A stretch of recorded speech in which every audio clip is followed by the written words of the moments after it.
Boom, boom. And we're live, ladies and gentlemen. Hey everybody, what is happening? Welcome to Hawk Wins Radio Picture Show, where we're coming to you live every Wednesday from the beautiful Q4 radio station in the lovely, lovely city of Chicago, Illinois. We've got a really, really awesome show for you guys tonight. Me and Jay Smooth have been looking forward to this show for quite some time. Yeah, man, it's going to be a really fun one. For those of you guys who have never been a part of Hawk Wins before, welcome to the show. If you got any questions for us, please feel free to go into the comment section. Leave a question for us, leave a question for our guest. If you like the show, hit like, hit subscribe, share it with a friend, share it with your girlfriend, share it with your wife. Just don't share it in that same group chat. We're going to have a lot of fun today, guys. Again, if you're having fun, leave us down a message down in the comments, and let's just get at it, man. What do you say? Do it, bro. Yeah, Man. fuck yeah. For those of you who have never been a part of the show, again, my name is Jack Dwyer. And I'm Jay Smooth. It's a pleasure to have you guys on board. Again, this is a show by Chicagoans, for Chicago arts and entertainment and media and film and comedy and food. And this show especially likes to incorporate a lot of food with a side of laughs. This guest here, his name is Tony Scardino. He is the owner and operator of Professor Pizza. He is a pizza connoisseur and a very, very good man. Everybody, please welcome to the stage Tony Scardino. Woo. Thanks for having me, guys. I'm excited to be here. Thanks for joining us, Tony.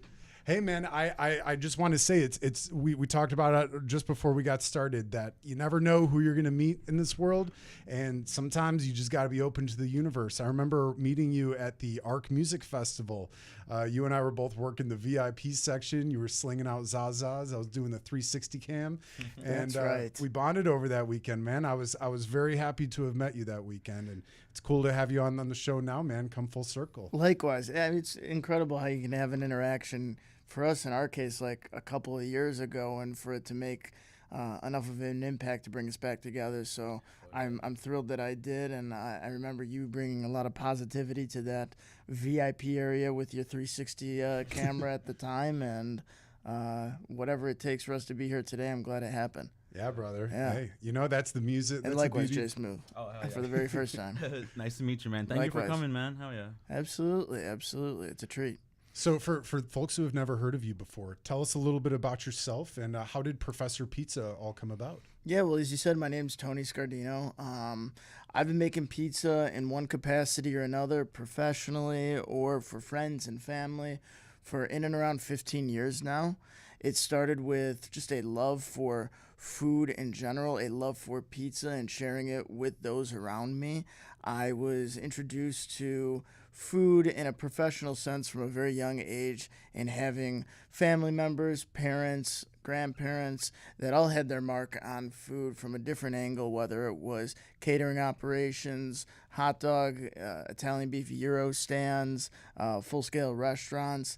And, well, most of that was out of the picture, save for my uncle's hot dog stand, which is still very much in the picture for a lot of my childhood. Most of those things were things that my family would pull on over the course of my upbringing as fond memories and just really experience that they had that they could then bring into just hosting and hospitality in and around the home, and we were always that household that you could go to and not just expect like your standard like veggie platter, and chip and dip, but like really truly a pretty impressive Italian American spread. And I always took note of that and wanted to be able to do that myself one day. And a lot of that's like just based on like how can I cook for my friends and family and make them happy. And it was pizza that I put more energy into than really anything else, and just got better and better at it over time. In those early days, it was limited what sort of information was out there to get good at something like pizza, but there were blogs and different websites like seriouseats.pizza.com that I would go to, or pizza.seriouseats.com, whatever it was, that I would go to find community and to find people that cared about this art form or this food as much as I did. As time went on, I started have an opportunity to work in different restaurants and learn about different styles of cuisine and different foods other than just pizza. I like to say that I've taken all of that wealth of information and all those different restaurants that I had a chance to work in, and I've reinvested that knowledge into the pizza making and into the kinds of pizzas I make today. But it was places like Table Donkey and Stick, Public and Quality Meats, Italy, Formentos, really just to name a few. And I'm lucky for the time that I spent in any one of those kitchens. But when I decided to really zero in on pizza and really zero in on the goal of owning my own pizzeria or pizzerias one day, I knew I had to learn from the best. And at that time, and even to this day, that best is Tony Gemignani. He's kind of that Michael Jordan figure globally in our industry from an independent perspective. And he's somebody who offers pizza on a very high level, but also in circumstances that you're not used to not used to normally seeing pizza executed on such a high level, whether that's a baseball or football or basketball stadium or a cruise or an airliner. He's kind of all over the place and executing on a level that most of us are lucky to execute on, even in ideal circumstances, let alone the unideal ones that he often finds himself in. So he was a huge source of inspiration for me, and somebody that I still lean on to this day for advice and tutelage in the pizza and restaurant business at large. Now, luckily, thanks to him, I've got more than just him to lean on. I'm a member of the World Pizza Champions, which is a global organization of pizzeria owners and pizzeria professionals that all band together with their collective resources and knowledge to help one another with our respective businesses. We also operate on a very philanthropic level, trying to use pizza as a medium to help people wherever we can with organizations like, let me think now, Donate, Slice Out Hunger, National Pizza Day. These are all different opportunities that we use. The big one is Make-A-Wish Foundation. That wasn't coming to my mind initially. But we work with all these different organizations, and more that I haven't listed. The John Arena Foundation is a new one to the pact, where it takes people that are afflicted by Parkinson's and gives them a better quality of life while they're living with Parkinson's. And it's just amazing how something like pizza can be a medium for making so many people happy and heard and appreciated no matter where they are in life. And it's been able to do that for me, and it's been able to do that for a lot of the people that come into my restaurants, and it definitely feeds my soul by being able to feed their stomachs and see them happy at the end of a meal at Professor Pizza. So I'm very lucky to do what I'm able to do on a daily basis. Yeah, man. No, it sounds like you guys are doing a lot. I love the philanthropic aspect of it. That's really, really important. Absolutely, it's important. Now, you have such great experience. You know, obviously you grew up in a family that really made food a big priority, and you've gained all this knowledge from all these professionals. Was there ever a career-defining moment where you thought, this is exactly what I want to do for my life? You know, I think for myself, like a lot of people, some of these things are very intentional as time goes on, but a lot of them can start in a roundabout way. And I didn't think at that stage in my life when I made the transition to food that I was going to be getting into food at that stage. Like I didn't go to college rather, for food at all. I went to Columbia here in the city for music business. I grew up DJing, eventually got into medical cannabis, but was doing it kind of by cowboy rules in those early days, and eventually got in trouble by sending it home to Chicago and cutting corners. And it became very clear via the law that I needed to get into something else.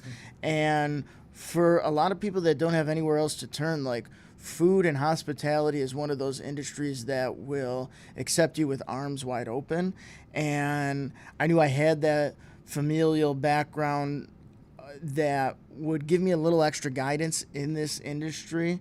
At this stage of my life, my father was like well outside of the restaurant business at this point in commercial real estate. He had a commercial real estate restaurant client that he had just leased a space to that was in tow to become a pizzeria. And he's like, look, here's an opportunity for you to do something totally different that you seem to have somewhat of a passion for and learn from people that know more than you do. And so I took him up on that opportunity and worked in that pizzeria for a while. But like many do in the restaurant business, you bounce from place to place, opportunity to opportunity, looking for knowledge along the way, but also looking for that environment where you really feel like it connects with you and where you really feel like you can learn. And so it was out of necessity that I kind of needed to get into something else, and luckily that something else that I got into was something that I already had passion for, and a passion that I could grow over time as I became more aware and more a part of the community that is the hospitality industry. Now, Chicago is such a big hub for pizza in general.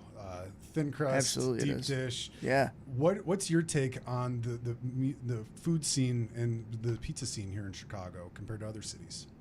I think we've got a great one. I think, we've got plenty of laurels to rest on in terms of it being very famous for its deep dish and its cracker thin and stuffed pizza.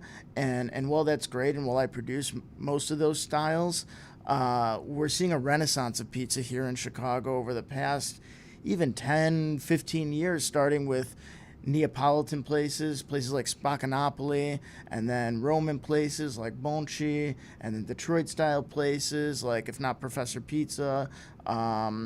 You've got where I used to work, Paulie G's Logan Square.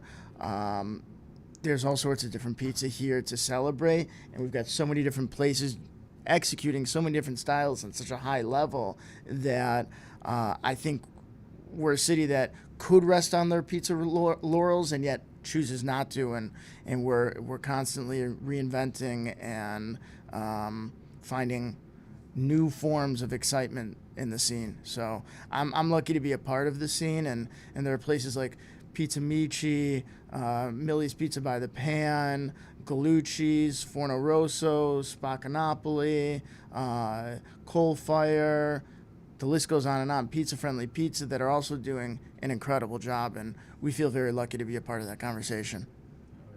Yeah. I mean, it's really funny because a lot of people who come to visit Chicago or they read about Chicago, they just think of it as a deep dish city, but that's not the case at all. And you guys are obviously showing right at your store of how many varieties there are. How many do you guys serve differently? 7 different styles? So between 2 locations, by the time we're operating at full tilt with our new location in Westtown Noble Square neighborhood at 1374 West Grand Avenue, between that location and then our Old Town location attached to Second City at Wells and North Avenue, and that's 1610 North Wells Street, we will be executing, I believe, 9 styles. So to go through the gauntlet of styles, it's New York, Sicilian, Grandma, Detroit, Cracker Thin, Deep Dish, Cast Iron, New Haven, Neo-Neapolitan. And between those 3 pizzerias, we're executing those 9 styles on 3 different varieties of ovens, between electric, rotating gas, and horizontally rotating gas, I should say, and we've got a live fire natural gas oven, thanks to the folks at Gosney as well. So, is there a preferred oven method to use for a good pizza, or is it just whatever? I think different styles of oven and different brands of ovens lend to different styles of pizza, right? Okay. So I think we've got this Pizza Master oven, which is a electric deck oven that's probably our most versatile oven that we have and most capable of a variety of different styles of pizza. But when you do as many different styles of pizza as we do, and you only have 3 decks, and you have to zero in on what you want those 3 decks set at from a temperature standpoint and from an intensity of top heat to bottom heat, you can only execute so many styles in that oven, which is why it's nice for us to have right next to that oven in the Westtown location the Gosney live fire oven, where we can do things like Neo-Neapolitan and New Haven. We also have a pretty versatile oven with our Rotaflex, a horizontally rotating gas deck oven in our Old Town location. That's a Texas-built oven with a tremendous amount of room to land pizzas on. So it's probably like our biggest workhorse oven out of the three that we have. But I also think it bakes off a great New York. So it really just depends what you're going for, what your volume is, and how many different styles of pizza you're doing all at the same time. What's the secret to making a really good pizza? Is it like the dough, the toppings, like the kind of oven like what's the perfect pizza in your eyes? Sure. I think the dough is always going to be central to that conversation because it's the literal and figurative foundation of what you're doing. I think it's also the most expression you could possibly have as a pizza maker is the dough that you're making. I always say you make your dough, but you buy your tomatoes, you buy your cheese, you buy your toppings.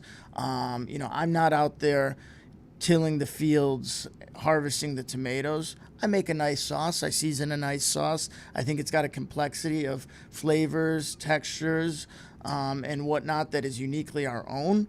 But at the end of the day, like, everybody's buying Stanislaus tomatoes here in America because they're fantastic. Everybody's buying grande cheese here in America that chooses to spend the most money they can spend on cheese because it's among the best brands of cheese out there that you could possibly buy and use on a commercial level. When you get into your dough, there's such a plethora of different varieties of flour out there, and so many of them are worth their merit. And then it's not just about, when I buy a bag of grande cheese, there's only so many different ways I can manipulate that cheese on pizza. When I buy a bag of flour, there's infinite combinations as to what I can do with that bag of flour. So my touch, my hand is far more present with my dough than it is almost anything else. So I think it starts with your dough, but you have to have the appropriate oven to cook that dough in. And you see a lot of people, because I do a little bit of pizza consulting, I used to do more before I had my own places, a lot of people fall in love with a particular oven before they get any of the other facets of the pizza kind of zeroed in on. And that can be troublesome at times because sometimes people have an oven that's inappropriate for the style of pizza they're trying to produce, right? So the oven's absolutely important. I'd probably put dough first, oven second. Cheese and sauce are probably tied. Cheese sauce and toppings are probably tied. But at the end of the day, and you know this from your time in the kitchen, like, the better ingredients you buy, the less you have to manipulate them to get a high quality end product, right? I think technique is very important in what we do, but it comes secondary to us buying and utilizing the best ingredients we can buy and utilize. So, and I think that's kind of like, in that order. I think that's like universal for like just cooking in general. Just you gotta have like, if you have really good ingredients, like you said, there's very little you have to do to it to make it taste good or whatever. I would agree. Yeah. Obviously, you need specific kinds of ovens to cook specific kinds of pizza. What's the kind of pizza that an average person at home can make with like a regular oven, if it's even possible? Sure, it is definitely possible. It's more possible now than ever.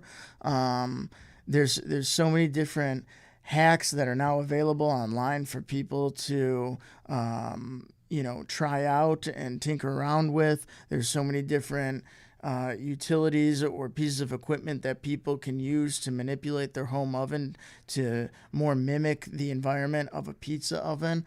I think a couple things. One of the biggest barriers that people find themselves, or I should say, not maybe a barrier, but a learning curve, would be stretching a pizza, right?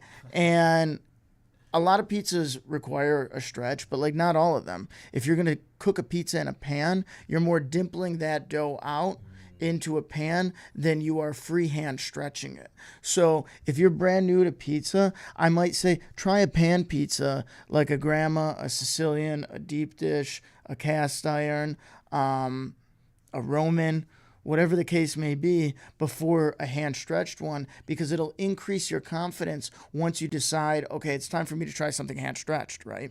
So if you can get a pan, which is also going to act as a supplier of heat or a conductor of heat as well, which is going to help in a home oven scenario where you have an oven that doesn't get as hot as necessarily a commercial pizza oven would.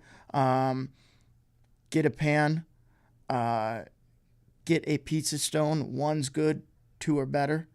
If you have two, you're reflecting heat from more angles in the oven, and you're allowing yourself a second surface that's working at 100% efficiency that you can finish the pizza on, as opposed to one surface that's losing efficiency and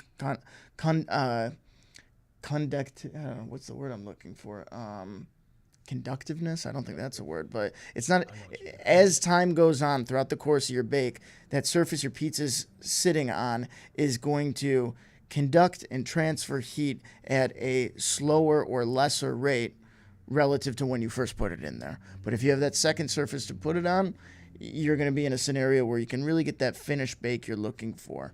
I think a lot of people are used to grabbing a cold dough ball out of the refrigerator and going to stretch it right away. If you allow it to go to room temperature before you begin to manipulate it, you're going to be utilizing the gluten network at its most relaxed state as opposed to its most tense state. So those are all, suggestions right off the bat, but pizza's about details, and there's infinite details that you can keep in mind while you're going about it to further hone in your end product. Now, what do you think are some underrated pizza styles that some people should maybe try? Good question. Underrated. I think it just depends. What's underrated in Chicago might be the norm elsewhere, but we're here recording in Chicago, so I'm going to speak from a Chicago perspective. I think other than Peace, which does a very good job, and Coalfire, which does a very good job, this is still a city that doesn't have many examples of New Haven pizza or New Haven-esque pizza. That's something that we're trying to take on with this new location, and I think at least in the Chicago pizza market, it is still underrated.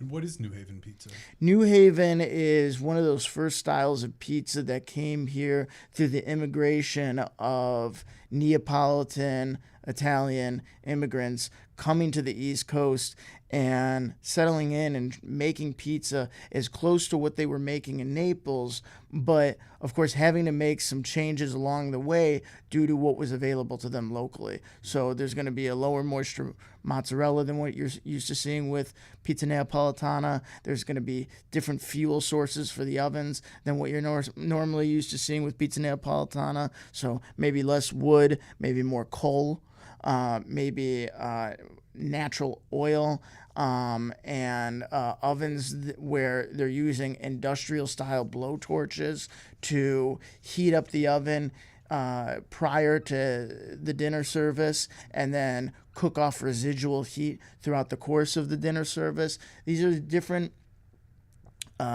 changes that they had to make along the way, and usually utilizing ovens that were first and foremost designed to bake bread with, to then as well make pizza with. And if you look down the street from here, there's a bakery that is beloved here in Chicago by the name of D'Amato's.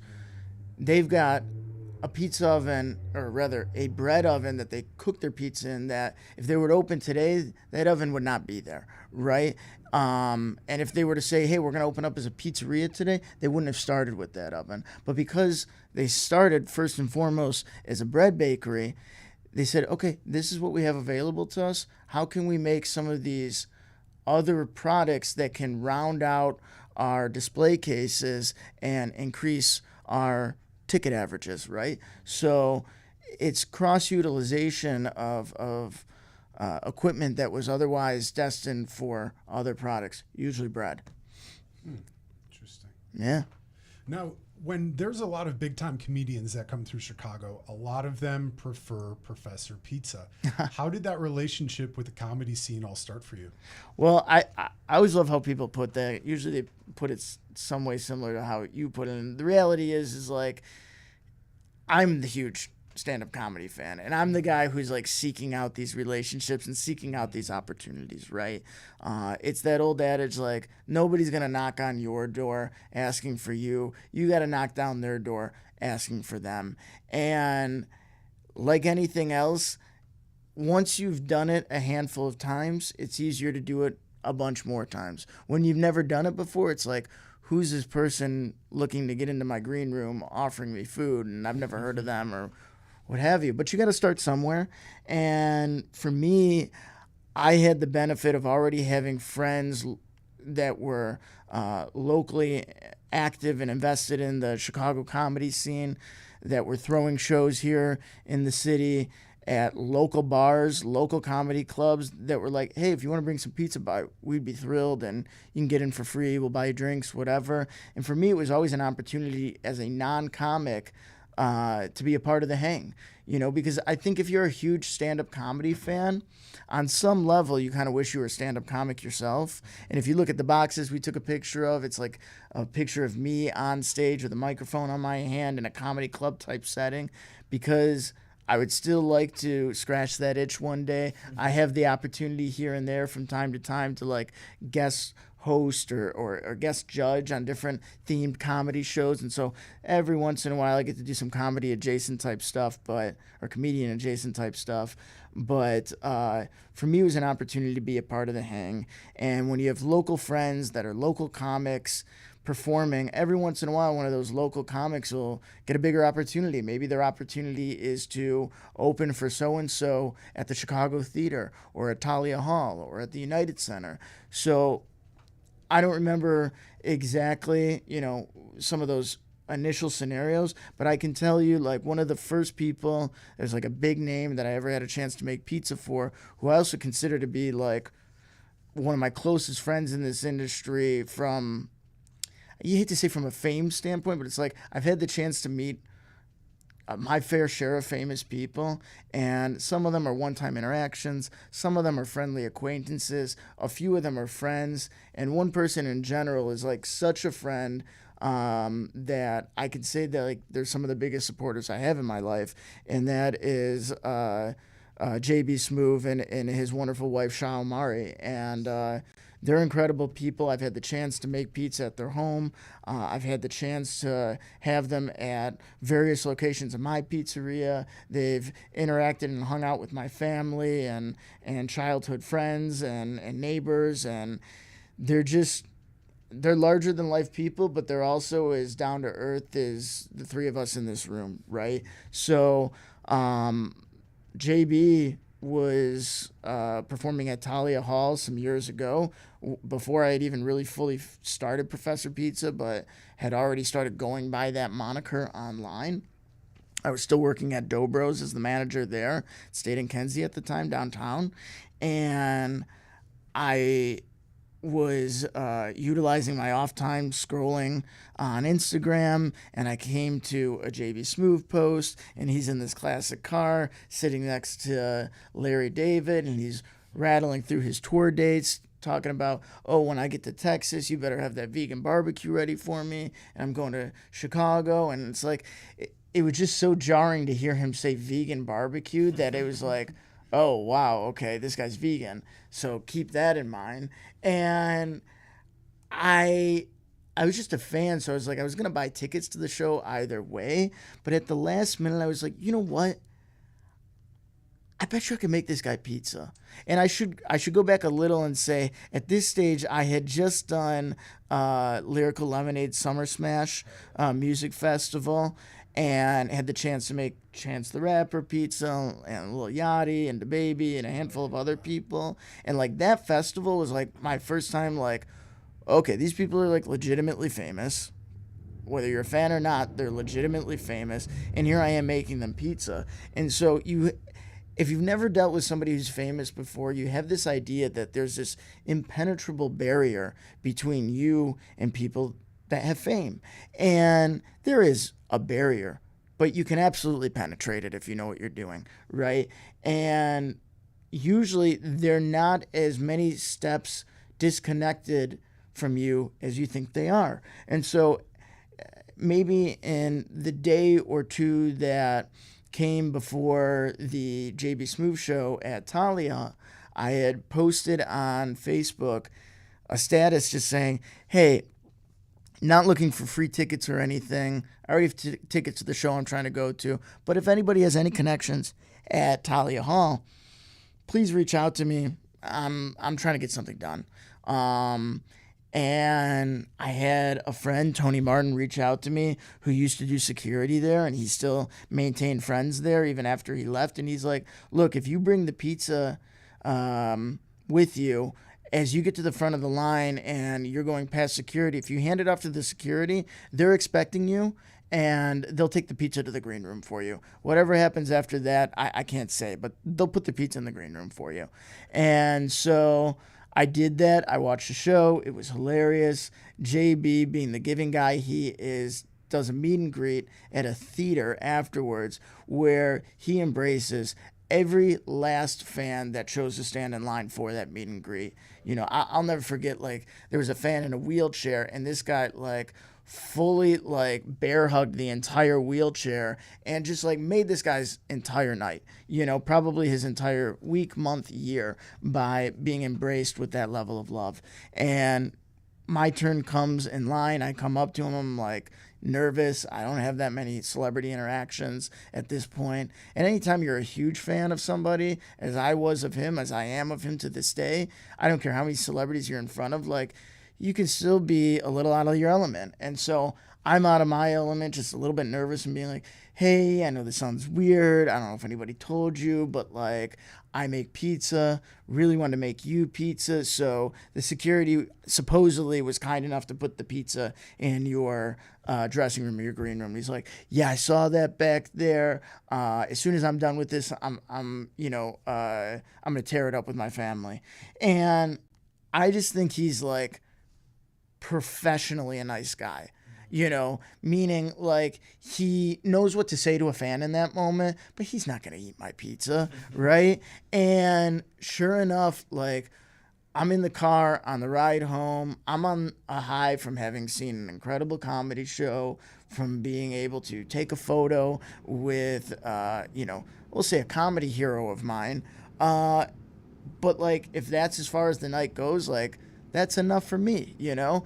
And we're not even on the way home in that car ride. And I had sent him DMs previous to our interaction, trying to alert him, like, hey, would love to make you pizza. If you're into it, awesome. If not, no problem, but would love to make you pizza. Now he's responding to my DMs, and he's responding to my DMs with pictures of an empty pizza box. And he was like, oh, this was incredible. Thank you so much. We all loved it.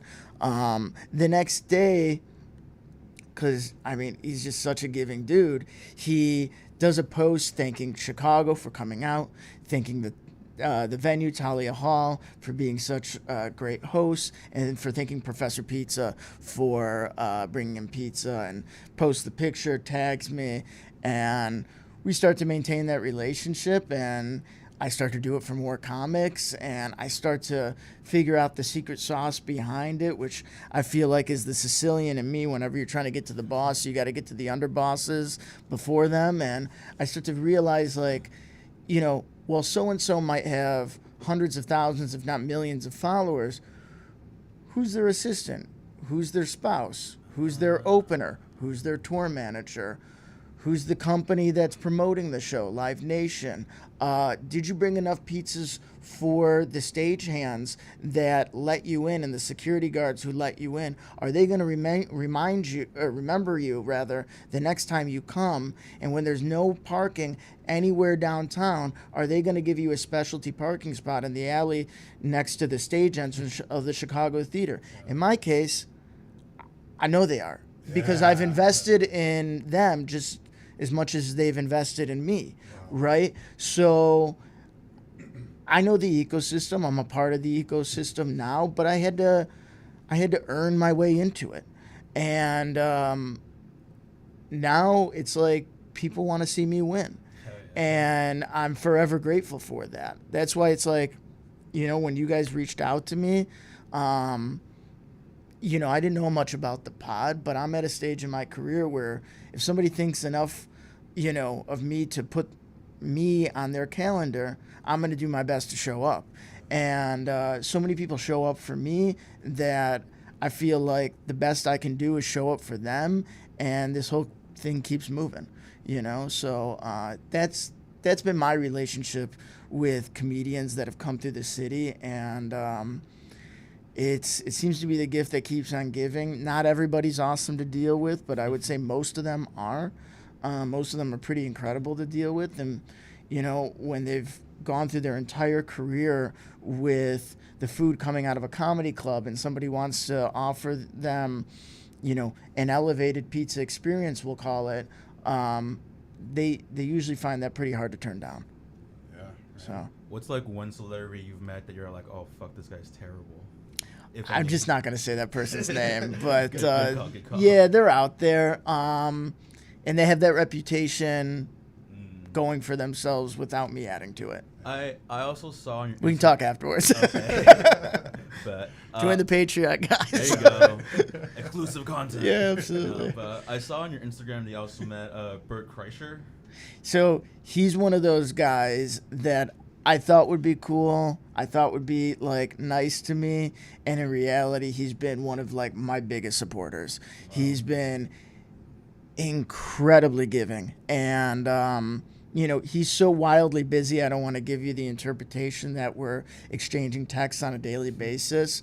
But, he has, 2-3 million followers. And if I DM him enough times about the right thing, he will get back to me. And usually he'll put me in touch with the person that's going to bring that ask or that goal to the next level.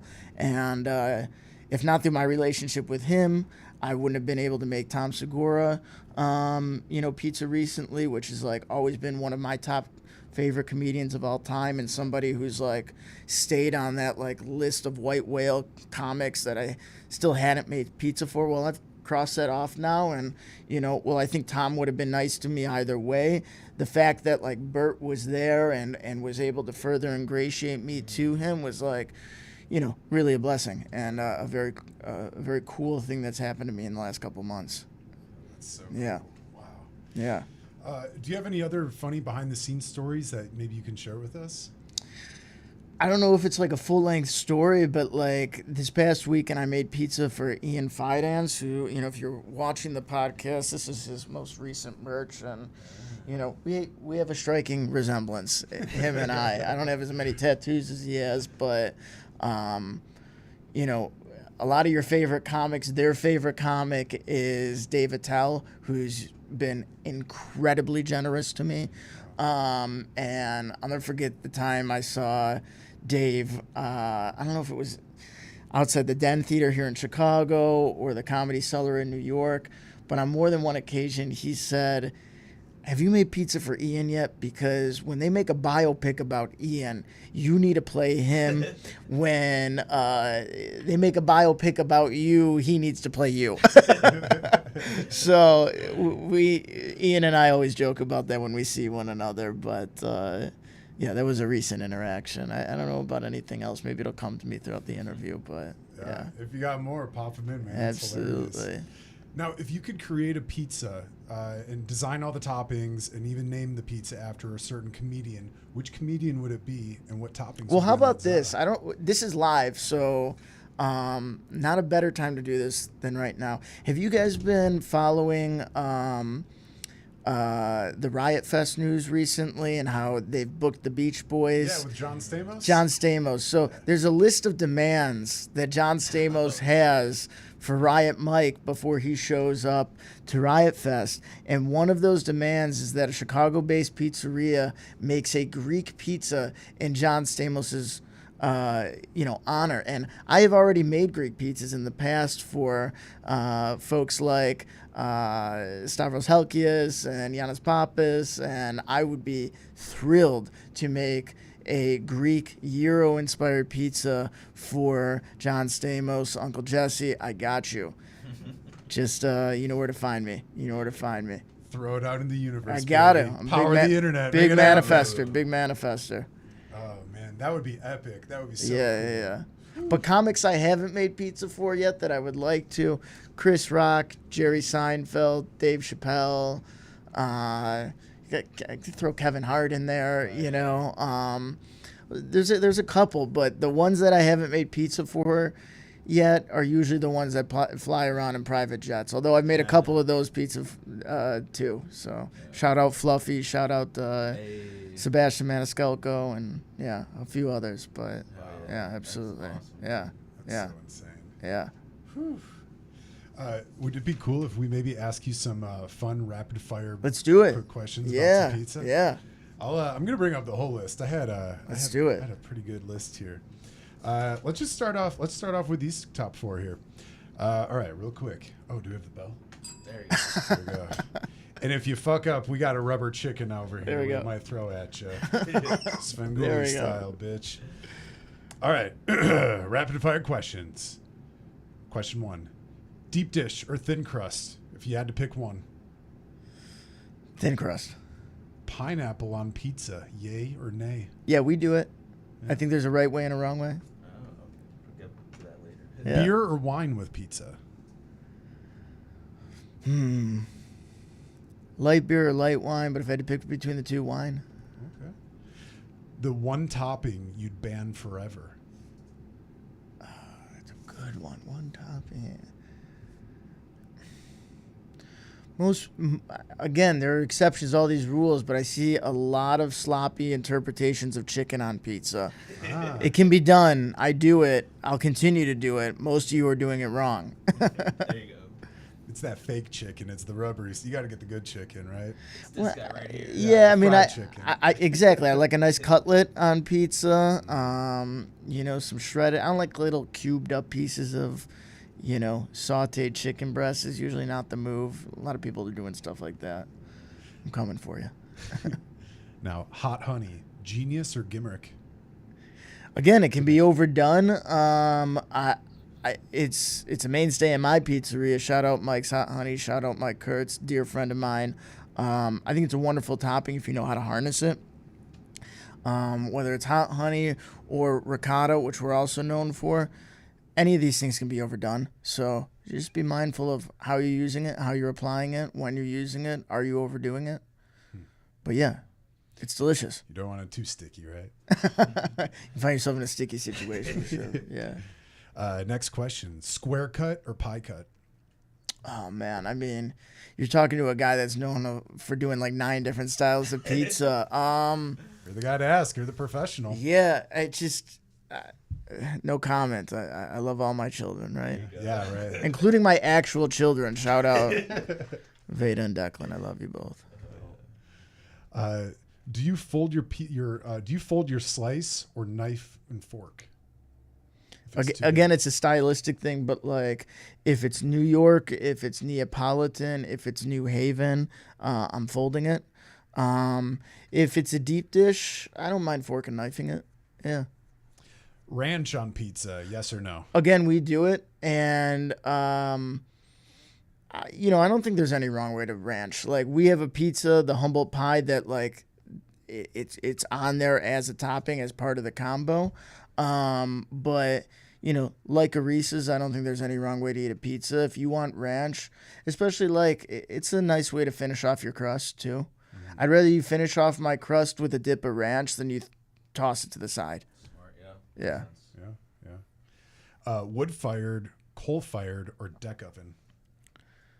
Again, a lot of these answers are like stylistically like favorite, your inclined. favorite. What do you like? Right now, you know, it's almost a year to the day that I was out in New Haven for a Beats Feast, and they're really known for pizzas that are coming out of coal ovens, and there's so much magic to that that I think unless you're from an area like New Haven or even parts of New York where they're still doing that on a regular basis, most people never try a pizza from a coal oven. Again, shout out to Coal Fire here in New York. Mm-hmm. Shout out to D'Amato's, who is not making a product that you would think is a coal fire product because it's coming out of such a large scale bread oven, but they're shoveling coal into that oven on a monthly basis through a truck that like literally conveyor belts it into the building.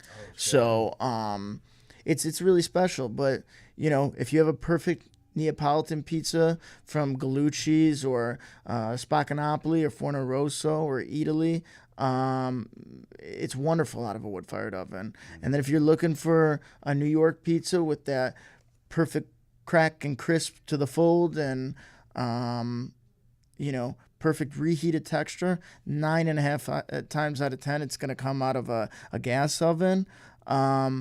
Gas versus electric, I would go for electric actually, because it's got added versatility to it. Shout out Pizza Master. But yeah. We do have a comment coming in from Ask Sally Ann. Ask Sally, I want to thank you for tuning in. She says, love the mustache. It's very sexy. She asked... Thank you, Aunt Sally. I appreciate that. She asked, Professor Pizza, what's the secret behind creating a pizza that keeps people coming back? And do you have any favorite toppings or combination that defines your brand? Yeah, I think like we were talking about before, like a lot of pizzerias, it's so easy to fall victim to the temptation of using lesser quality ingredients because this is such a margins-based business that any opportunity you have to save money, you're usually apt to take. But as soon as you start to do that, you start to bastardize the quality of the product that people fell in love with in the first place. So if there's something that people keep coming back for, it's the fact that like I continue to buy the nice stuff. You know, I continue to buy the most expensive cheese, continue to buy the most expensive tomatoes. I continue to use a really high quality flour, and I continue to think enough of my pizza to frame it in a really nice box that continues to tell the story like we did when we took our photo here for this episode. So the quality of ingredients down to what you put your pizza in all matters and is all something I'm incredibly consistent about.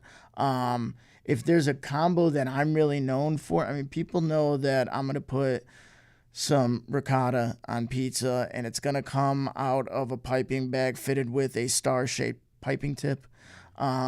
People know I'm going to use Mike's Hot Honey, our, Freebird pizza that people want time and time again, no matter what esoteric, delicious combo I put on the menu is always going to be our deluxe pepperoni with the cup and char Hormel Rosa Grande pepperoni, the Mike's Hot Honey, the Palio New York style whipped ricotta, our sauce on a grandma style crust. Like, that's my Freebird. People want me to play that song over and over and over again. Damn. Yeah. We are getting a lot of really great questions from Ask Sally Ann. All right. Ask Sally Ann likes to ask a lot of questions, I guess. We appreciate it, Sally Ann. She wanted to know, what is the most memorable reaction from a customer trying one of your signature pies? It's always fun when somebody tells me I ruined pizza for them. What? Like they can't have other pizzas because now they've had my pizza and that's their standard for pizza. Okay. And like, it's always like, anytime people are like speaking in like hyperboles and like, wow, this is the great, it's like, it's awesome. I'm a simple man with an ego to feed, if you're going to feed my ego, I'm here for it. I appreciate you. She also wanted to know, what advice would you give someone looking to turn their passion into a successful brand? Okay. I think a lot of people can fall victim of allowing progress to become the enemy of perfection. Or rather, I knew I was going to mess that up. Perfection to become the enemy of progress. And the reality is like, I didn't start out selling my pizza in a 130-seat restaurant attached to Second City in Old Town. I started selling my pizza in my garden apartment in Hermosa at Keystone and Cortland. I didn't start by putting my pizza in pizza big boxes that come on pallets from Australia, or the company's based in Australia. I guess the box is probably coming from China. But I started by making trips to Restaurant Depot and buying blank boxes and buying a stamp and stamping those boxes and building those boxes and then stacking those boxes on my ironing board in my apartment. So I think people like they think of where they want to end up and they expect to start there. And the reality is wherever you think you have to start, you can start smaller. Start smaller and work your way up. You know, whether that's your own business or just a goal within an industry, like you're not going to get that coveted thing right off the jump. If you did, it wouldn't be coveted. So be willing to humble yourself and start where you can start. When I started selling pizzas, they weren't pizzas, they were focaccias, because I couldn't imagine having the cold storage space for everything that went into pizza production. I started with focaccia, and then at a certain point, I was just like, all right, let's get onto Facebook Marketplace in the middle of the pandemic and see if I can get a fridge and figure out how I can get that fridge into my garden apartment. And, okay, where are you going to put that extra fridge? Well, it's going to go in the second bedroom that you have, you know, and, you know, you don't have a Greco and Sons commercial account to get deliveries to your house. Okay, well, strike a deal with the pizzeria you used to work at and have them order a little bit more and throw them a couple $100 worth of government checks, you know, stimulus checks, so that you can get your cheese, your flour, your sauce, and bring it back to your pizzeria and concoct it into something that people are willing to buy with their government checks. So start smaller. Start small and work your way up. And also document every stage of the journey. Like, you know, Professor Pizza didn't start by me having a pizzeria of my own. When I started using that name, I made pizzas at Pauly G's Logan Square, and I had an opportunity to speak in front of a class at the Paul and hashtag the post Professor Pizza. And through the encouragement of my family, I used to call out specific family members, and now everybody gets like bent out of shape. Like, I created you. And it's like, you all created me. You all had a hand in me. Through the encouragement of my family, I stuck with that name and used it as a moniker online and in person to grow a brand before I ever had bills associated with my brand. The bills will come. And once they come, if you don't already have a following, it might be already too late for you. But if you start building that following before the bills come, once the bills come, you have a fighting chance. That's interesting. Yeah. Now, it's hard for a lot of small business owners in Chicago, especially around now. You know, what are some things that you deal with to try to stay up onto that extra level? You know, I'm lucky that like I can walk the streets and from time to time get recognized, and like that's such a novelty within itself. It'd be an easy thing for somebody to like, you know, take their foot off the gas and like just kind of coast on. But like, I mean, look, 15 months ago when we opened up Old Town, and I was talking with a PR company and my business partner who I'm hundreds of thousands of dollars in debt to right now, following my dreams. I was having that conversation with them today. 15 months ago when we opened up Old Town, nobody was a bigger name in pizza in Chicago than Professor Pizza. In the 15 months that have preceded us being open in that space, Pizza Michi's open, who makes incredible cracker thin pizza and deserves everything that's coming their way. In the last month, Millie's Pizza by the Pan, who's been making incredible pizza in Uptown, closed their Uptown shop and moved to Westtown and opened up a larger brick and mortar space there that's getting all sorts of attention. Zaza's does an incredible job in Lakeview. And a lot of these pizzerias have been fortunate enough to get the blessing of Dave Portnoy and Barstool Sports, and you know, the gods were not shining down on us on the day that he did our review because his audio got messed up, and our review never came out, and our score never came out, and he hasn't been back since. So the reality is like, you can never take your foot off the brakes. Like, there's always going to be somebody nipping at your heels that also does a really, really good job. Like, when I started seeing Pizza Michi posts, I was like, these guys don't miss. And then time went on, and they got their liquor license. I'm like, wow, these guys don't miss. And then more time went on, and I finally got a chance to eat there, and I was like, wow, these guys don't miss. And what that says to me is, so long as Pizza Michi is making pizza in the same town as you, you better not allow anything to get stale.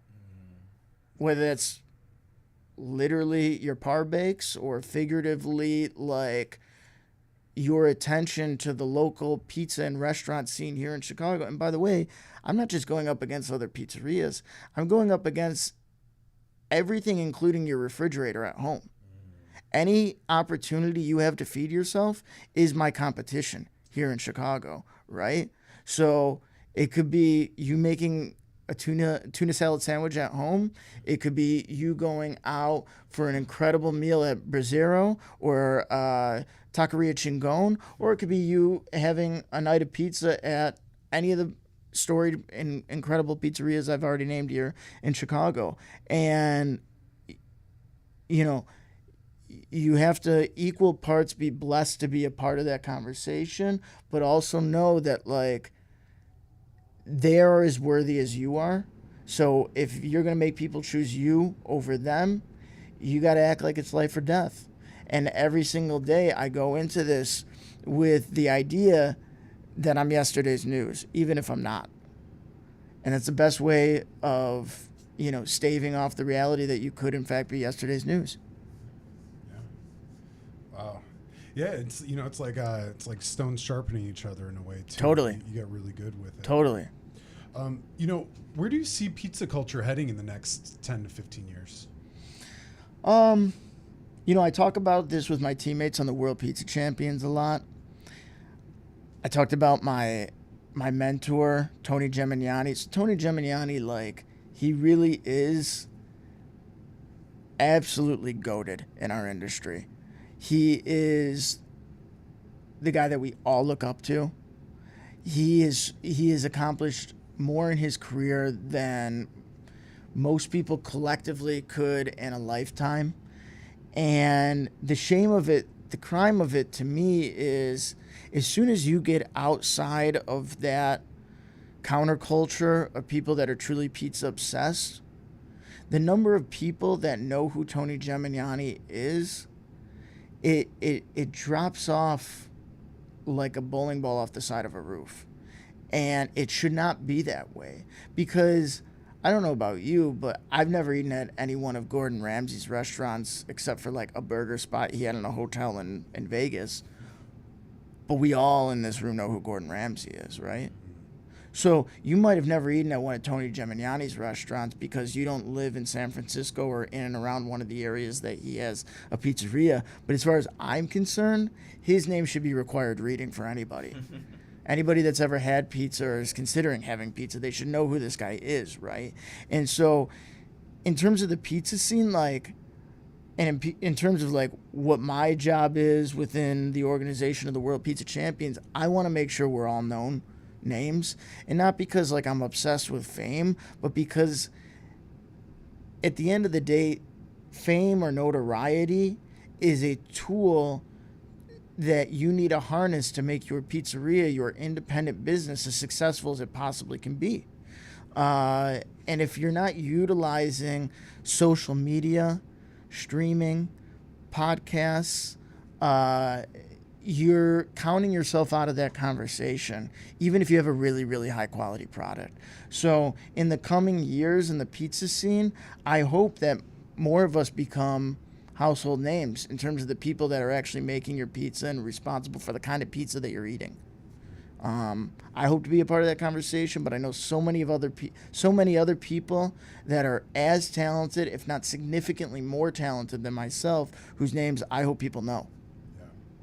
Yeah, it's really important to recognize the artists behind the movement of how art, food, music, how it all shifts and everything.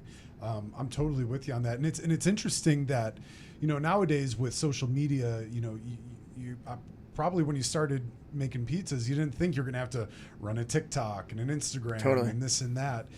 Does that change the perspective of being a celebrity chef? And what's your opinion on celebrity chefs, and would you consider yourself a celebrity chef? Whenever people call me like famous or a celebrity, I always say, not so jokingly, you must have a sweeping interpretation of the word celebrity or fame to include me in the mix. But again, back to my previous thing, it's like you could do it because you're getting high off your own supply and you're obsessed with yourself and you're an egomaniac. And that could be one reason that you become a celebrity or a known entity. But that's secondary to the necessity of having a business that can not only sustain itself but can thrive, right? And when this business is as tough as it is, you'll take any edge you can get, For me, like, I never started making pizza for comics from a strategic standpoint, or if I did, the strategy was like, these people are cool as shit. I'm such a fan of what they're doing. How incredible would it be to just shoot the shit and be in their essence, And if you're not a comic yourself and you're trying to hang out with comedians, you got to have something that they want. And feeding people something delicious will get you into more doors than it won't, right? And so over time, I started to see it as an opportunity to harness this as a tool to expand my brand. But it came from a legitimate, organic, pure place. I hope I'm answering the question while also having to admit that I've somewhat forgotten the question. But just your take on celebrity chef. Like, is it, and it's different now. I think it's a tool. I think being a celebrity and or vying for celebrity as a working chef today, it's like you want to give your concept or your restaurant or your food truck or whatever the case may be, your pop-up, every and any chance you could give it. And getting past whatever nerves you have to get in front of a camera or a microphone or pull out your phone to make a TikTok or an Instagram reel, whatever the case may be, like, that's you giving your concept and all of your hard work a chance to thrive. Why wouldn't you give it every chance you have? And I understand it comes more naturally to some than others. It comes more naturally to me than it comes to others, and it comes way more naturally to others than it comes to me. But like, I'm trying to figure it out. When I get on these podcasts and I watch them back sometimes, I'm like, you're pretty informational, dude. I don't know how like engaging or entertaining this is. You should be more easygoing. And so it's like, that's something I'm working on, bridging between, wearing the Professor Pizza moniker and wanting to be informational while still wanting to be entertaining, because at the end of the day, like, when it comes to pizza, it's inherently a fun time. So if people are seeing me in any sort of public capacity talking about myself or talking about pizza, I hope they're having a fun time consuming that content, because it's like the TikTok trend right now. I forgot that this is what it was all about. Like, like, that's what I have to remind myself is, at the end of the day, the only reason you're able to exist and able to do what you're doing is because people are trying to kick back and have a good time. And luckily for me, oftentimes that involves getting a pizza. Yeah, and like you said before, people want to see you win. I think it's one thing that we've definitely learned on the show is that people might not always remember the funny bit you had. They might not remember the song you wrote. They might not even remember the pizza, but they remember that connection, and they remember how they made you feel during that time, and you got that aura, man. And maybe it's more so like, and you were saying you want to get on to do more podcasts and branch out a bit more. Yeah. A lot of great comics will say that it takes a good 7 years to find that comedic voice. You know, once you hit that little threshold there, it's all. Absolutely. You find your persona from there. Absolutely. And I can already tell, like, you know, and doing this podcast with you versus like ones I did, I don't know, 2 years ago, we'll say, I'm more at ease having this conversation with you than I was at the time with whoever that podcast might have been with. And that's as simple as how you just said it. It's about the reps, you know. Mm-hmm. Have you put the 10,000 hours into the thing that you're working on? I've put the 10,000 plus hours into making pizzas. Now it's time to focus those efforts into other things that are adjacent to my overall goal. And this is one of those things. So it takes time. It takes reps. Yeah. Yeah. Now, what are some of your other goals in life? You know, when you hang up the Professor Pizza hat at night, you know, what are you really into?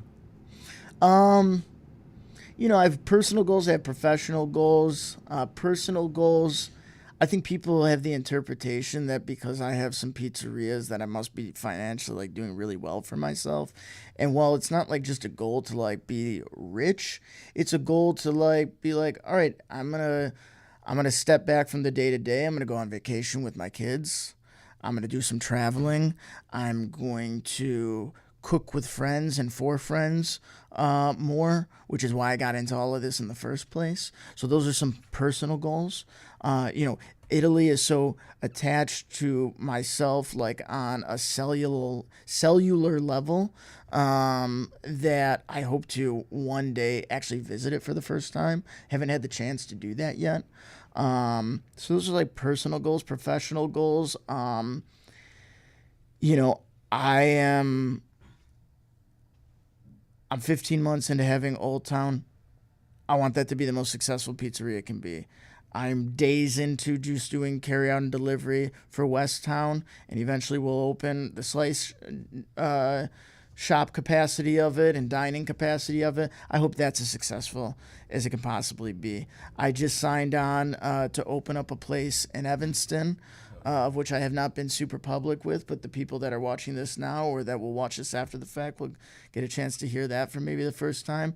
I'm hoping that's as successful as it can possibly be. Above and beyond those 3 locations, I'm not thirsty to open up like 100 locations, but like I would like to open up more humble carry out and delivery locations in the suburbs. I would like to go down to places that, you know, really makes my heart feel on fire, like New York, LA, Austin. The comedy scene's so insane right now in Austin. I'd love to do something down there. Frozen pizza has been a goal of mine for years now, both in a retail capacity as well as like online direct to consumer type options. And you know, I'm a million miles away from that goal, yet in some ways closer to it than I've ever been before, and so I'm hopeful for that. So those are professional goals, but like it's funny how the personal and professional goals come together, and at the end of the day, like I just want to get back to like cooking with and for my family and friends in cool places, you know? Yeah. I want to see the world through food. Hell yeah. And it's actually one of those things because when I was cooking, I figured out that you can see the world through food. Like, there's always restaurants everywhere. Like, for example, like, I used to be a line cook, and I'm like, well, if I wanted to go to, like, Italy or something, I'm pretty sure I could work as a line cook or something there. No doubt. So I feel like that's one of the things that food is really good at doing for people, just allowing them to have all these different Absolutely. types of opportunities. That was the beginning goal, and it's still the end goal, you know? I've recently talked to a lot of people around like my age or younger or a little bit older that want to open up like their own like restaurant or even like pizza spot or whatever. What's like one piece of advice you would give to somebody trying to open up their own spot? I would say if you want to open up a restaurant, first work in the industry. Yeah. And like most of your existence in this industry is going to be one without financial means. So, and again, I have 2 pizzerias. I live paycheck to paycheck. I'm incredibly grateful for my support network and for my father and for people that like still help me make ends meet when it's too difficult for me to do myself, right? So if you don't love this when there's no money, fame, notoriety attached to it, you know, I have a little bit of notoriety and way less money. I'm enjoying myself like a considerable amount. There's plenty of it I don't enjoy, but by and large, I'm enjoying it a considerable amount. If you don't, when you have nothing, you're not going to once you have something. And oh, by the way, you'll never have something if you don't enjoy it while you have nothing, because you won't stick around long enough to have something, right? So, you know, in so many ways, don't get into this for money, fame, notoriety, because if you ever get any of that, that'll be the minority of your career anyways. So really just get into it because you couldn't possibly see yourself doing anything else, because anything else you could possibly be doing, you know, you would love less than this industry. Earlier you said that if you want to open up a restaurant, you should probably work in industry for a little bit. I think that's a requirement. Like, I've worked for some people that have You'd never... be surprised. Yeah, no, that's what I'm saying. I worked for some people that, like, no experience working in a restaurant, but they opened up their own restaurants because they have money. And they're the worst people to work for, man. They don't understand, like, what it really takes to, like, you know, make a dish and how long it actually takes. They want a 20-minute dish to be done in, like, 5 minutes or something like that. So I agree 100% on that, man. Now, on the other side of that, I would also say the old guard is one in which people would say you have to have risen the ranks to the utmost heights in this business as a non-owner before you can ever consider potentially going at your own and opening up a place of your own. I really disagree with that. You know, I was never like a head chef or sous chef of a fine dining restaurant or high volume place or anything like that before I was like, you know what? I know enough and I have enough stability right now to go for it. That's when you need to go for it. Because you will never know enough by the time you start. I'm 2 restaurants into this now, and there's plenty that I don't know that I wish I knew before. I still don't know that I wish I knew and had a firm grasp on before opening up the first, you know? And so there's never a right time to get into this industry. It is always the wrong time to get into this industry.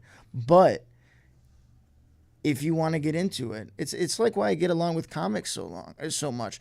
There's too many comics. There's too many podcasts. It's really hard to get into. It's even harder to be successful in. It's never the right time to be a comic.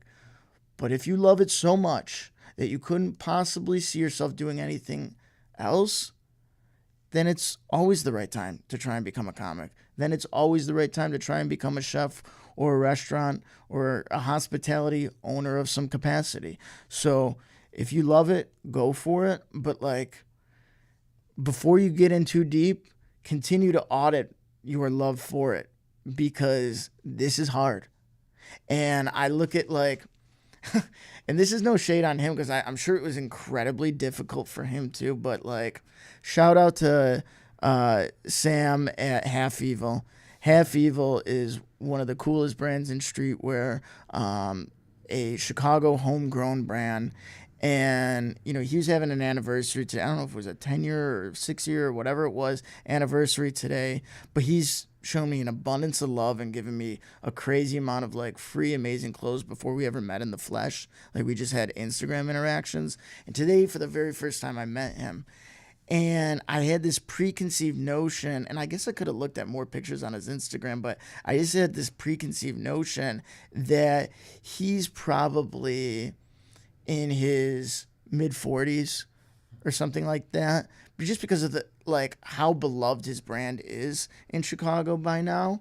And I meet this guy, and I'll be 35 in September, at the end of September. His next birthday, he'll be 30.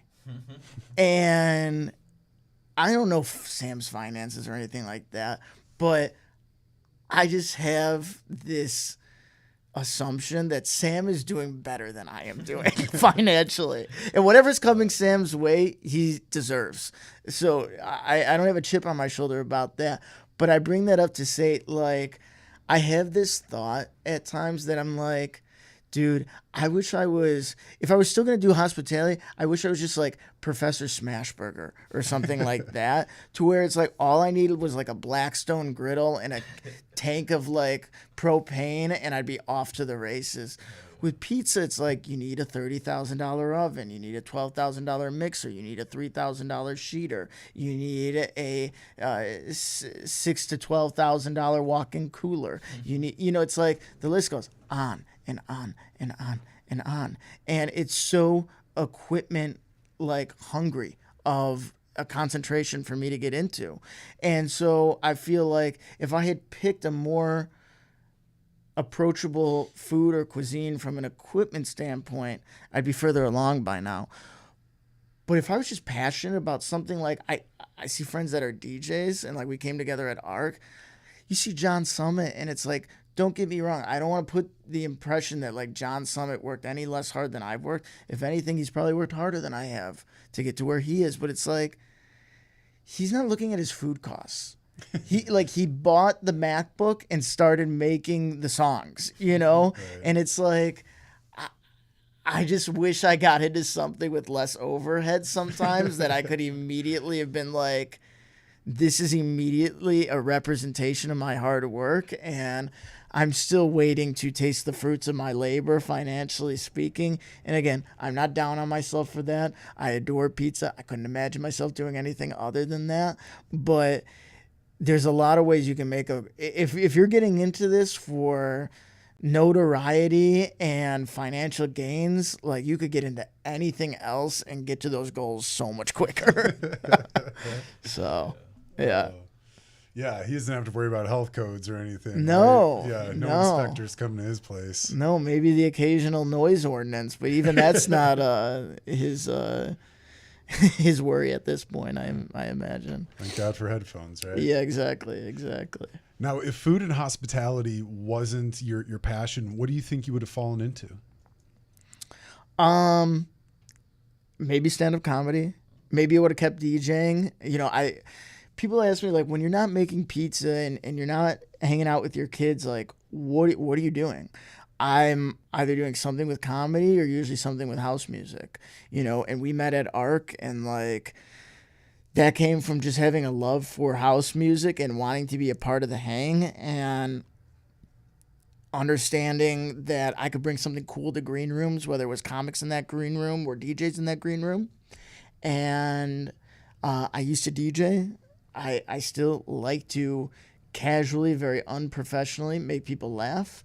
And if I could have done either of those things on a professional level, I think I would have done pretty well for myself. Yeah. A lot less overhead costs. A lot less overhead. And who knows, like, as this, like, business gains some maturity and I can step back from it a little bit in terms of the day-to-day, like, I still plan on scratching those itches a little bit more. More so the comedy itch than the DJ itch, but, like, I don't know, like, I've got a friend who goes by Propa, and he's been working as a DJ for a long time now and just headlined Tao downtown. Wow. And, for us to, like, walk up to that club together when it's a line stretched on the block, for us to bypass that line and then to go into a separate elevator and then to go into the booth adjoined to the DJ booth and to watch him go up into the booth and just command a room with, I don't know, probably like, that's a huge room. So there's probably like a couple thousand people in that room. Or it's set up in such a way where it seems like that many. It's a pretty awe-inspiring thing to see. And he commands that room like almost nobody I've ever seen in person. So it's hard, especially somebody who used to do that on the most minor level. I'm talking for like bar and bat mitzvahs and corporate events and weddings and birthday parties and block parties. Like, for somebody who did it on the smallest level to observe somebody doing it on one of the biggest levels is a pretty awe-inspiring thing, and like you'd love to be that person in that moment, you know. Right. Shout out to Propa. That's cool. I've always heard this line that that musicians, singers wish they were stand-up comics, and stand-up comics wish they were rock star singers. I think chefs and comics have that sort of that tryst. Some of the funniest people I know work in the kitchen, man. Absolutely. You got to have a sense of humor in Absolutely. that high environment. Absolutely. Do you think that all the depictions in film and television are accurate to the restaurant business, like The Bear or Waiting or any of these movies? You know, I think The Bear does a better job than a lot of them. And maybe that's a little bit biased to just, you know, it's a Chicago-based show and you want to see Chicago win. But, like, I think it does show some of the turmoil behind it. And, of course, you know, it's entertainment. It's made for television. So, you know, they're going to sensationalize every which angle of it as much as possible. But I think that show in particular does a pretty good job of it. And I've had the fortune of telling a few actors on that show who've come into the pizzeria that, like, no, you guys are doing a good job. Like, I understand this is not exactly a carbon copy of it, but if it was, you know, I don't know if I'd be watching it, you know? So, you know, I think if you keep in the back of your mind that, like, this is entertainment and it is for the sake of entertainment, you'll be more forgiving of it. But, you know, there have been interpretations of it before The Bear, maybe probably since The Bear, that have done a far worse job of it than that show in particular, since you mentioned that one. Yeah. Do you have maybe a Mount Rushmore of film or television of restaurant depiction that you like? You know, I mean, this one's like, I guess, a little bit more reality based, but the Chef's Table series on Netflix has always done a really good job. Now they do kind of romanticize it, but also, like, I feel like that show romanticizes the struggle just as much as they romanticize the triumph of it all. And it's a beautiful lens in which you can delve into professional food. I'd put that one up there. I'd put The Bear in there. What's another one?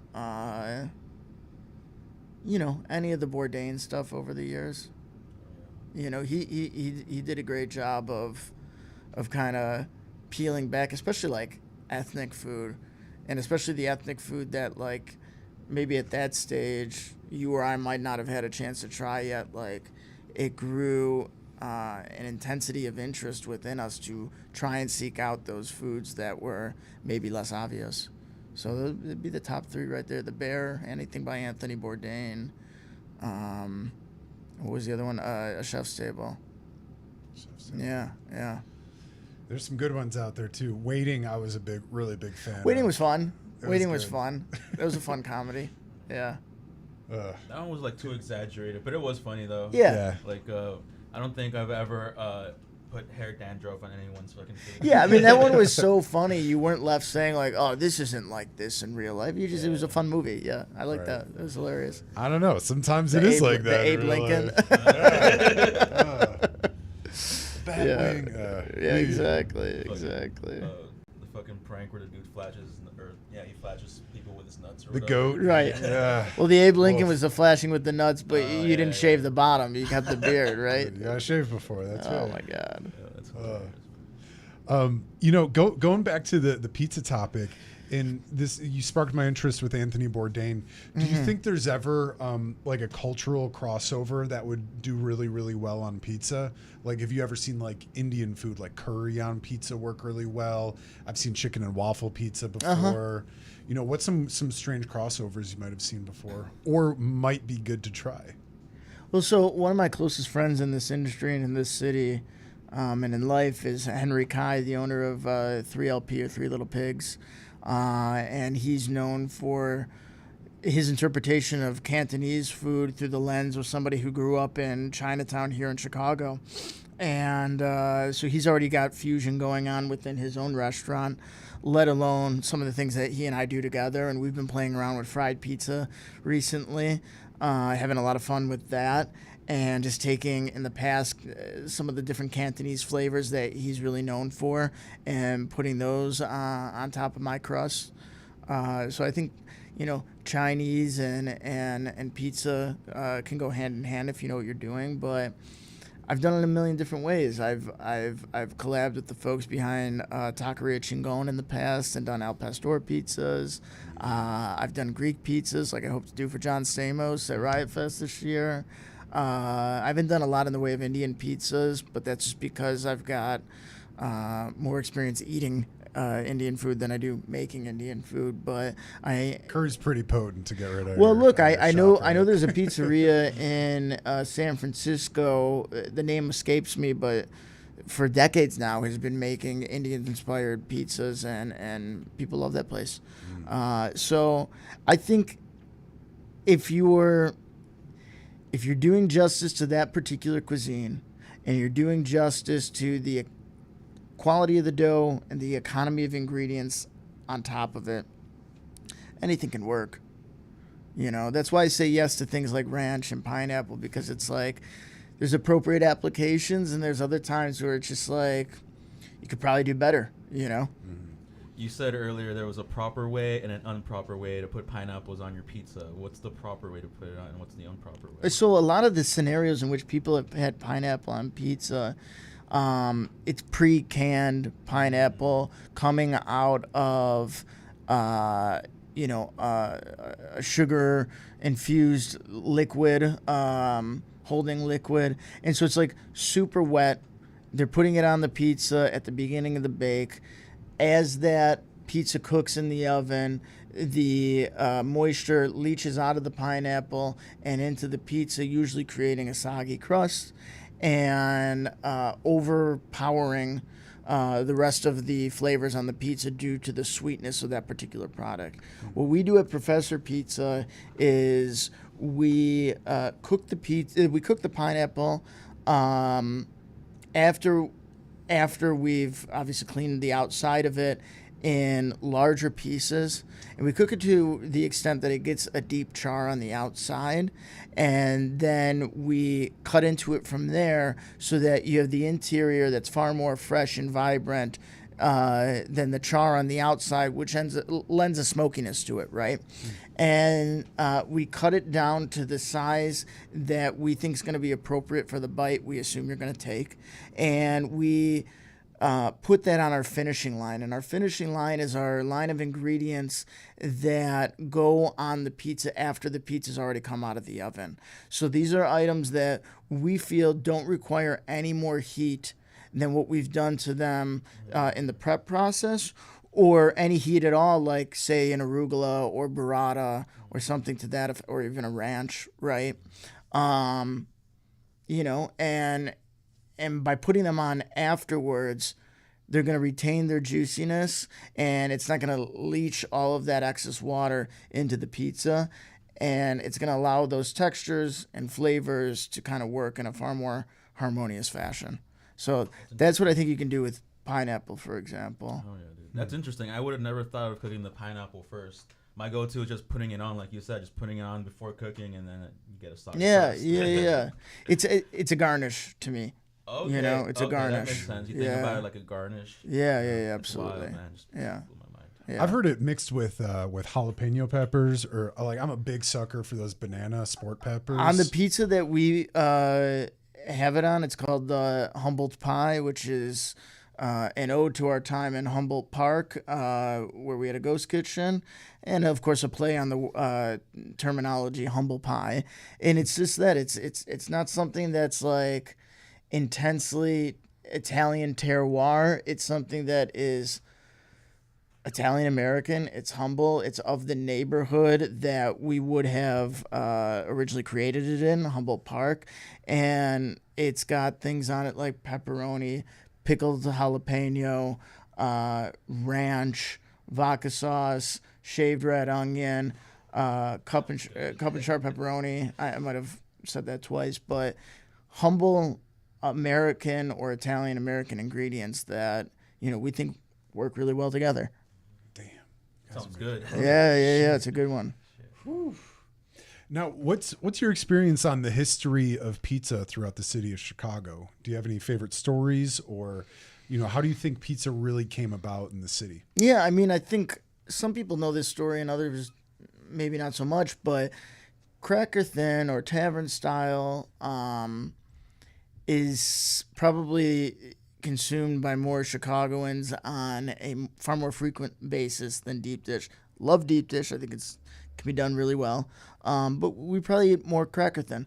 And that came from having something thin and crispy that you could easily share, that could be given away at bars for free as a means of keeping the patrons there longer before they went home to their families. They're probably going to work, working a long, hard day at some sort of blue-collar job, maybe living on the south side where these pizzas started, right? At the end of that day, they need some sort of ease into the household from work. So they're not going right home. They're going to the local neighborhood bar. They're going to have a couple old styles. They're going to hold the old styles in this hand. They're going to hold the slightly, crispy, chewy, shareable pizza in the other hand. And in those early days, it was given away for free, like I said, as a means to keep people there longer. So I think the origin of that pizza is not known to as many people as I think it should be.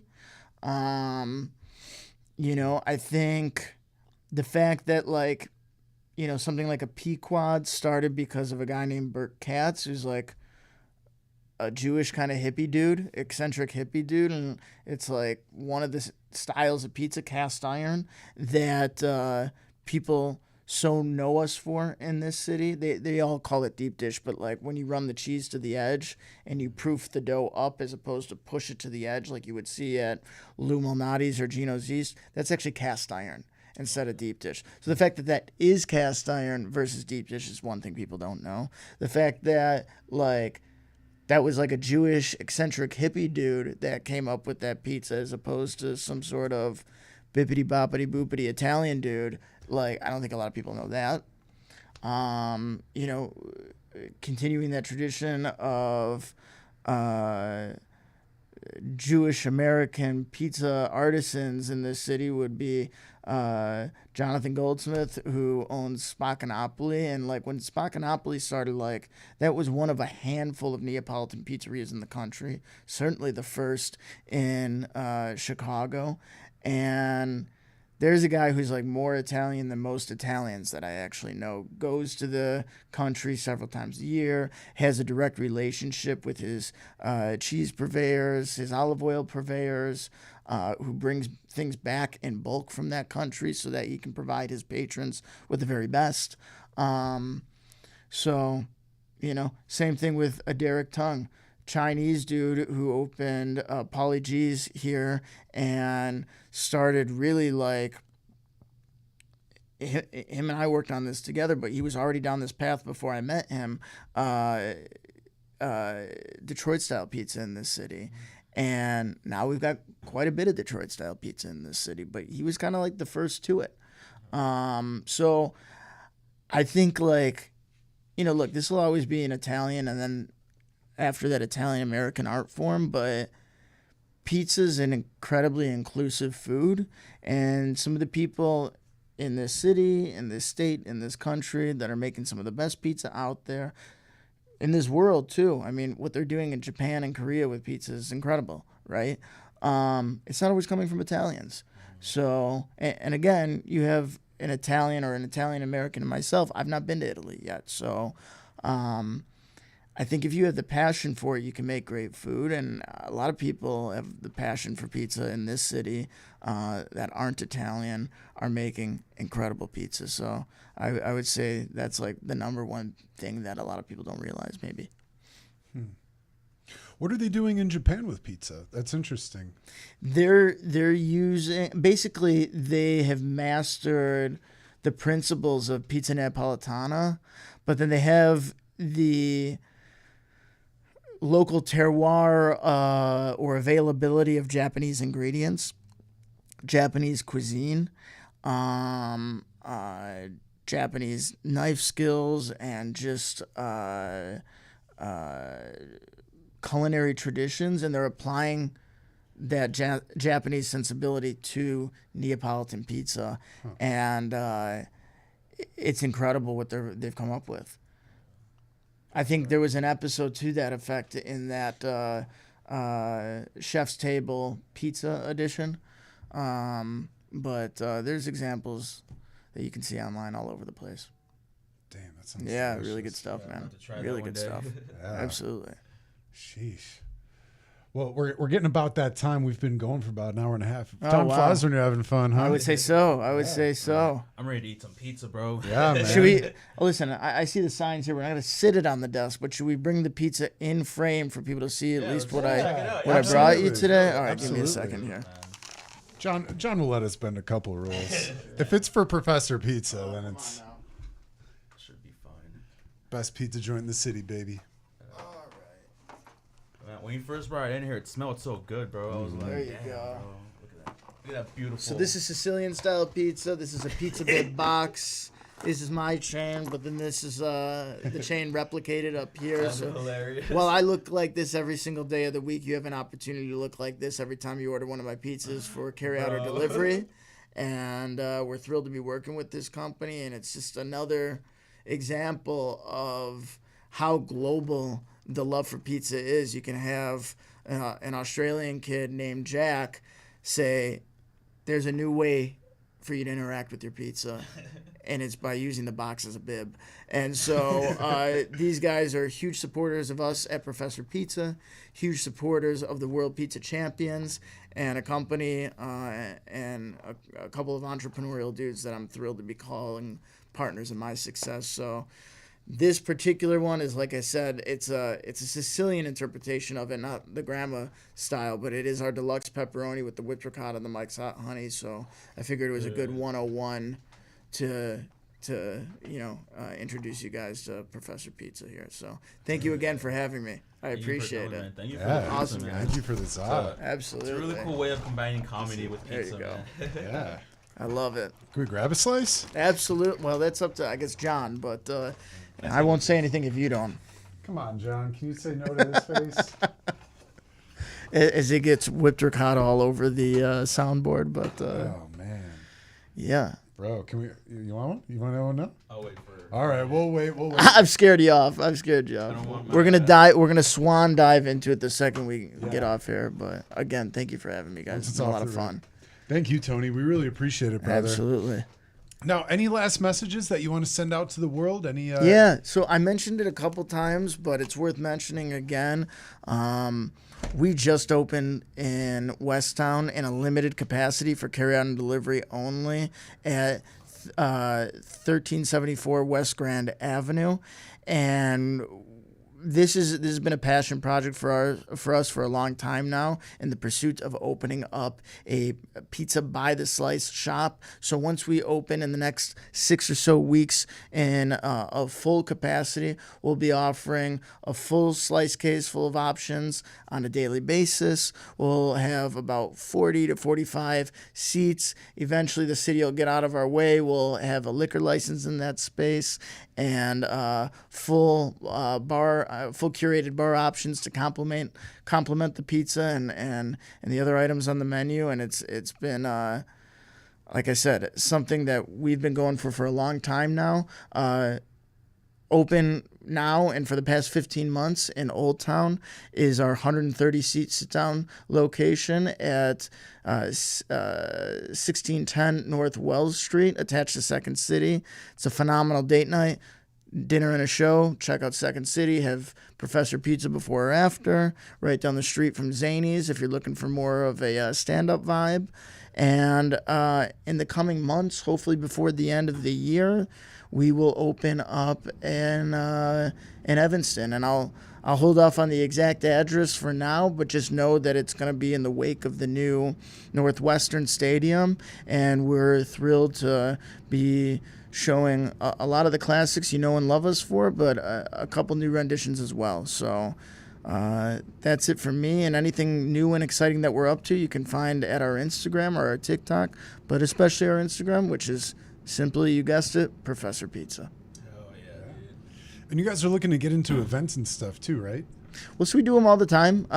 We do events, and we've got pop-ups coming up with Humboldt Jungle, which is a DIY comedy venue that started in Humboldt City, Humboldt Park rather, before the city reared their ugly head into it with permits and zoning and restrictions and all the things that get in the way of, an incredible comedy show. But they've got pop-ups that they've been doing throughout the city since they've been shut down in their original location. The next one, I don't have the date, but again, we'll be posting about it. It's going to be at Subterranean in Wicker Park. It should be an amazing show, and it'll be an opportunity for you to get pizzas either before or after the show. We've been working with the fine folks at Killer Brownie recently, which is a consumer packaged goods brand out of Ohio, making incredible brownies that you'll soon enough be able to get to complement your pizza at Westtown, maybe eventually Old Town as well, but certainly Westtown. And we're doing a specialty for a limited time only brownie tiramisu with those folks. We just launched that product with the comedy show that we hosted at the Old Town location just this past week. And yeah, as we add the New Haven style and the Neo-Neapolitan style pizzas to the menu at Westtown, those are going to be coming out of a Gosney oven, which is a big partner of ours. And everything else is going to be coming out of a Pizza Master, which is also another big partner of ours. So please be a partner in our success by coming and trying a pizza, and hit me up when you do. I'd love to say what's up. Hell yeah. Hell yeah. That's dope. Thanks, guys. Awesome. Thank you, man. Thank you, Tony. We appreciate you, brother. Awesome. I appreciate you guys. No, man, it's you said something earlier that really struck a chord in me is having people really want you to succeed and having people root in your corner. And man, you've really proven it time and time again. You are an incredible person. You establish that rapport like immediately with people. Thank you, brother. And you really make the world a brighter place, brother. Thank So you. We're wishing you nothing but the best of luck in the future. And we're going to be swinging by your shops real soon to see you again sometime soon. Which appreciate that. location are you usually at? I try and split my time pretty evenly, as we're still kind of gearing up at Old Town, West Town. You could probably find me a little bit more frequently at Old Town, usually Wednesday through Sunday.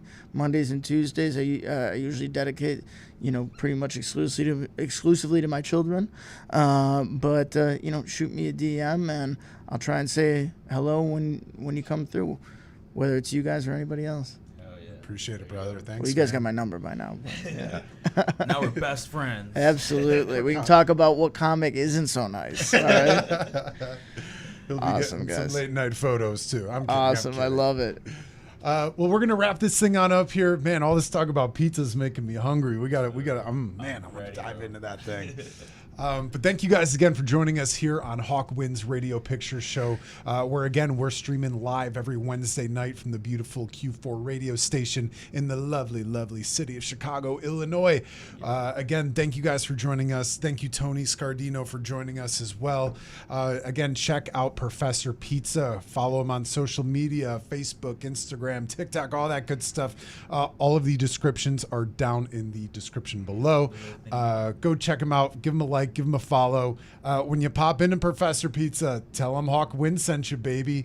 I would love that. Support your local Chicago businesses, folks. That's gonna be my recommendation for There you everybody go. this week. Get out, support local. I'm getting angry about it. Get out, support your local businesses, folks. It really means the absolute world. McDonald's has enough of your money. Ronald McDonald is just going to breed more grimaces and hamburglers. You don't want that. Support your local business, folks. Go get yourself some good pizza at Professor Pizza. And one thing I'll also add to that too is, I think Tony really said it best today, is sometimes if you want to be a part of a scene, you got to get your foot in the door, man. You got to show up if you want to be seen. And no matter what talents or what you bring to the world, there's always room for you at this table of light, of giving, of entertainment, of comedy. Surround yourself with people who accept you with open arms. And again, if that door's not there, sometimes you got to knock on it a little harder, or maybe even build That's your right. own door. Your own door, That's baby. right. Get in where you fit in. That's Thank you, right. gentlemen. Appreciate you. Thank you, Tony. And thank you guys again for joining us tonight. Thank you for all the questions. Like, subscribe, hit us up. We'll see you guys all next Wednesday. Oh yeah, peace out.